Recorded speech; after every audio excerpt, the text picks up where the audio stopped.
शुरू अल्लाह का नाम लेकर जो बड़ा मेहरबान निहायत रहम वाला है।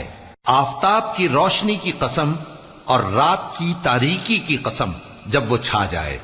ए नबी सल्लल्लाहु अलैहि वसल्लम, तुम्हारे परवरदिगार ने न तो तुमको छोड़ दिया और न तुमसे नाराज ही हुआ, और आखिरत तुम्हारे लिए दुनिया से कहीं बेहतर है, और तुम्हारा परवरदिगार तुम्हें अनकरीब इतना कुछ अता फरमाएगा कि तुम खुश हो जाओगे। भला उसने तुम्हें यतीम पाकर जगह नहीं दी? बेशक दी। और तुम्हें रस्ते से नावाकिफ देखा तो सीधा रास्ता दिखाया, और उसने तुम्हें तंगदस्त पाया तो गनी कर दिया। तो तुम भी यतीम पर सितम न करना और मांगने वाले को झिड़की न देना, और अपने परवरदिगार की नेमत यानी वही का बयान करते रहना।